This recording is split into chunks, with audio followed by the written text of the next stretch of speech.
Okay, now let's read about Indian Ocean.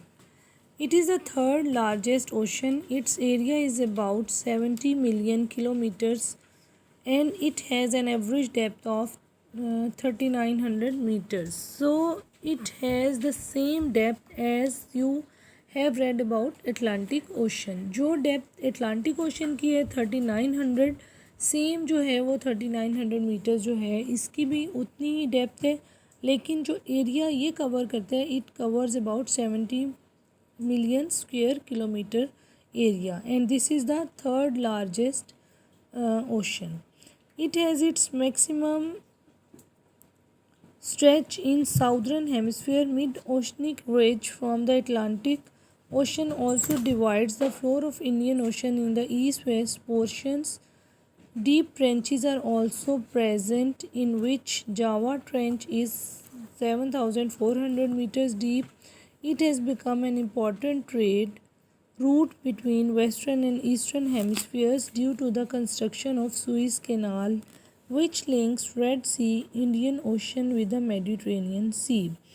Okay जो third largest हमारे पास ocean है इट इज़ इंडियन ओशन, और इसका जो एरिया है it is about 70 million square kilometre and having the depth of 3900 metres means 3900 metres. और इसके जो एरिया होता है ये माउंटेनियस एरियाज जिनको आपस में मिला रहा है that is from east to west areas, और उसी की वजह से क्या होता है कि इनकी जो तिजारत है या ट्रेड है वो बहुत ज़्यादा बढ़ चुकी है, और उसकी वजह अहम जो हमारे पास बहरी रास्ता आप कह सकते हैं वो नहर सुईज़ है जो इसी इंडियन ओशन से निकलती है, और आप यूँ कह सकते हैं कि it joins Red Sea with Mediterranean Sea, मतलब बहीरे रूम को बहीरे अहमर से मिलाती है. Okay, then the next one number 4 Antarctic ocean.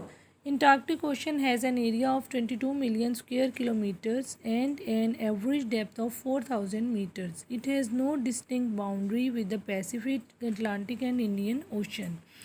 Extreme cold water and huge icebergs are characteristics of features of this ocean. अब इस Antarctic Ocean as you can see it कि ये किस जगह पे है कि you can see it near Antarctic, जो बर अज़म अंटार्कटिक के करीब है, सो दैट यहाँ पर बड़े बड़े आइसबर्ग्स भी मौजूद हैं, इसीलिए इसको अंटार्कटिक ओशन भी कहा जाता है. ठीक है, इसकी जो डेप्थ है दैट इज़ अबाउट 4000 मीटर्स और एरिया है 22 मिलियन स्क्वेयर किलोमीटर. ओके, और ज़्यादा कोल्ड वाटर होते हैं और बड़े बड़े आइसबर्ग्स जो हैं ये इसकी करेक्टरिस्टिक्स हैं.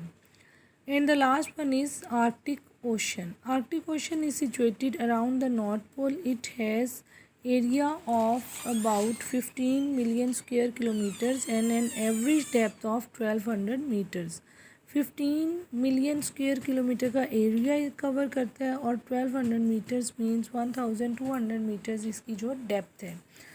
Okay, shallow waters, low salinity and frozen surface characteristic features of this ocean. अब इस ओशन की जो है वो शैलो वाटर है, मतलब कम गहरा पानी होता है और दरियाओं का जो पानी आता है उसके इकट्ठा होने से जो आप कह सकते हैं कि इसमें इस पानी में की जो सरफेस होती है उस पर आप ये भी कह सकते हैं कि फ्रोज़न होता है ये वाटर. ओके, मतलब उस पर बर्फ़ की एक ऐसी जमा हुई भी होती है, तो ये आर्कटिक ओशन की करेक्टरिस्टिक है. Okay, understand everyone.